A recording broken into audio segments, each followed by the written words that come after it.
السلام عليكم، مرحبا بكم في فيديو جديد. اليوم ان شاء الله غنقوم بتصحيح الامتحان الجوي الموحد لنيل شهادة البكالوريا مادة التربية الإسلامية ديال جهة قلميم. نبداو.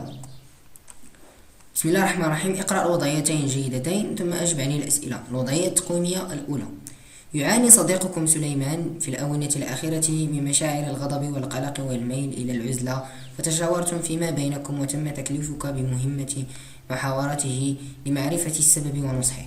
فلما سألته أخبرك أنه يعاني من مشكلة تتعلق بأسرته، فوالده عبد الرحيم سريع الغضب ودائم الشجار مع زوجته زينب التي تتهمه بإهمال رعاية الأبناء وعدم الاهتمام بهم، وهو يرى أن دوره هو توفير حاجياتهم المالية، وكان قد طلقها مرتين، وفي كل مرة كان يراجعها قبل انتهاء العدة بفضل نصح الأقارب للزوجين بالصبر والعفو والتسامح، ودعوة عبد الرحيم إلى اتباع منهج الرسول صلى الله عليه وسلم في تعامله مع أهله، غير أنهما عادا للخصام والشجار مرة أخرى فطلقها للمرة الثالثة وانتقلت بأطفالها إلى دار أبيها، فانعكس هذا الطلاق على نفسية سليمان وعلى علاقته الاجتماعية. السند: قال الله تعالى: وإذا طلقتم النساء فبلغن أجلهن فأمسكوهن بمعروف أو سرحوهن بمعروف ولا تمسكوهن ضرارا لتعتدوا ومن يفعل ذلك فقد ظلم نفسه. السؤال الأول: حدد القضية التي تعالجها الوضعية. أسباب الطلاق وأثاره وسبل تجاوزه. السؤال الثاني: عرف اصطلاحا مفهومي الطلاق والتسامح. الطلاق هو حل ميثاق الزوجية يمارسه الزوج والزوجة كل حسب شروطه تحت مراقبة القضاء. التسامح: اليسر في المعاملة النابع من وجود المسامح وكرمه. السؤال الثالث: تضمنت الوضعية أنواعا من الطلاق باعتبار ما يترتب عنه. ألف: حدد أنواع الطلاق الواردة في الوضعية مع العبارة الدالة على كل نوع. طلاق الرجعي: قد طلقها مرتين وفي كل مرة كان يرجعها قبل انتهاء العدة. طلاق بائن بينونة كبرى فطلقها للمرة الثالثة.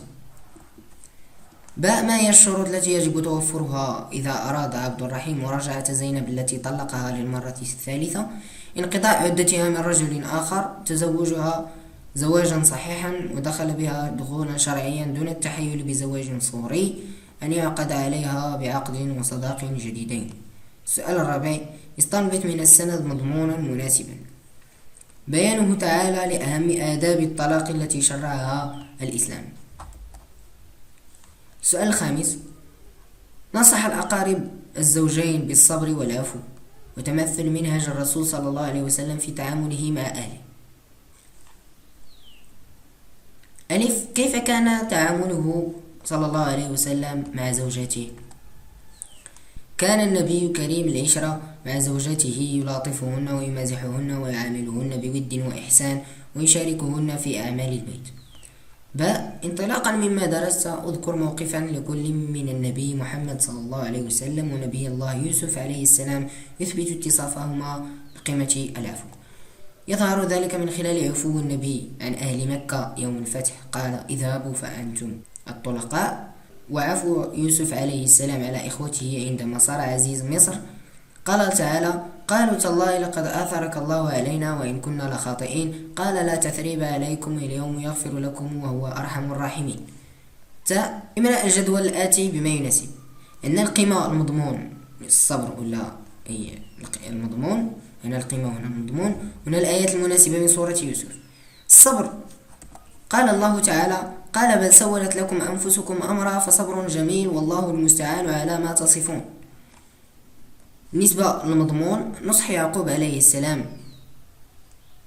نرى كاين عليه الصلاة والسلام أبناؤه بعدم القنوط من رحمة الله.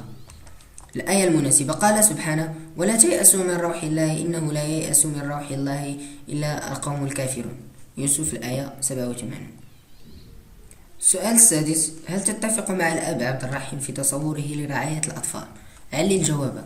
لا أتفق مع الأب، لأن رعاية الأطفال لا تقتصر على توفير الحاجيات المادية، بل تشمل الحاجات الجسدية والنفسية والاجتماعية. الوضعية التقويمية الثانية: قررت جمعية تطوعية بحيكم القيام بحملة تحسيسية، فتم التشاور في موضوعها، حيث اقترحت المجموعة الأولى أن يكون التحسيس بأهمية المحافظة على الماء وعقلنة استغلاله، بينما اقترحت مجموعتك التحسيس بخطورة تفشي الفواحش. وبعد التداول تم التوافق على أن تتضمن الحملة التحسيسية الموضوعين معا نظرا لأهميتهما وعلاقتهما بعقيدة الاستخلاف في الأرض وأمانة عمارتها، انطلاقا من قوله تعالى: ولا تبغي الفساد في الأرض إن الله لا يحب المفسدين. بين علاقة الموضوعين المقترحين للحملة التحسيسية بعمارة الأرض. يندرج الموضوعان ضمن عمارة الأرض لأن غايتهما الإصلاح بما يحقق مقاصد الاستخلاف في الأرض، فوقاية المجتمع من الفواحش يؤدي إلى سلامة أفراده الذين هم إعمار الأرض. أما المحافظة على البيئة فهي مهمة الإنسان الوجودية، لذلك يجب المحافظة عليها وحسن استغلال مواردها. السؤال الثاني: اقترح ضابطين باعتبارهما توجهين تدعم بهما الحملة التحسيسية للمحافظة على الماء وعقلنة استعماله.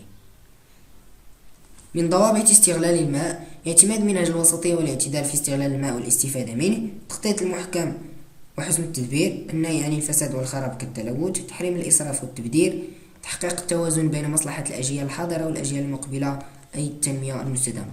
السؤال الثالث: اكتب الآية أو الآيات التي تبين خطة يوسف عليه السلام في حسن استغلال البيئة لمواجهة أزمة الجفاف والقحط بمصر، أي يعني هذاك التفسير اللي عطاه الملك.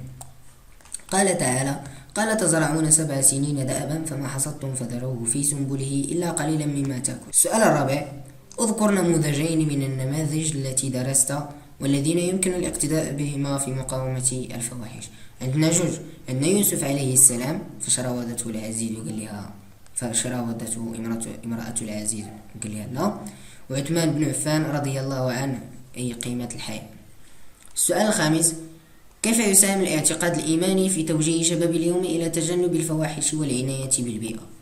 يساهم الاعتقاد الإيماني في توجيه شباب اليوم إلى تجنب الفواحش والعناية بالبيئة من خلال أن الإيمان بالغيب يعلم الإنسان غاية وجوده وهي عبادة الله تعالى وإعمار الأرض، فيقبل على كل ما من شأنه المحافظة على البيئة، لأنه يعتبر ذلك عبادة يقترب بها إلى الله وهي من صميم عبادته الوجودية، كما أن استحضار مراقبة الله تعالى تجعل الإنسان يتجنب الفواحش طاعة لله وحياء منه ورغبة في رضاه عز وجل. السؤال السادس: املأ الجدول الآتي وفق المطلوب منك. الأدلة الشرعية: قال الله تعالى: ولا تبغي الفساد في الأرض إن الله لا يحب المفسدين، سورة القصص. القيمة ديالها هي إصلاح الحكم الشرعي وتحريم الإفساد في الأرض بجميع صوره. قال عز وجل: إن الله يأمركم أن تؤدوا الأمانات إلى أهلها، سورة النساء. القيمة هي الوفاء بالأمانة، الحكم الشرعي هي وجوب الوفاء بالأمانة. السؤال السابع: ما يوقفك من نشر بعض الشباب للصور المخلة للأدب والخادشة للحياء في مواقع التواصل الاجتماعي مع تعليل جوابك؟ شخصيا أرفض هذا التصرف لأنه ينافي القيم الإسلامية ويساعد على انتشار الفواحش في المجتمع والمجاهرة بها، وقد توعد الله تعالى فاعل هذا بالعذاب الأليم في الدنيا والآخرة. قال تعالى: إن الذين يحبون أن تشيع الفاحشة في الذين آمنوا لهم عذاب أليم في الدنيا والآخرة والله يعلم وأنتم لا تعلمون، سورة النور الآية 19. هنا كنسالي الفيديو ديالنا، ما تنساش تحط معاك واحد اللايك وتشترك في القناة إلا باقي ما مشترك، فعل الجرس ودير معاك واحد اللايك. محتاج شي جهوي اكتبوا لنا في الكومنتات ونتلاقاو في الفيديو.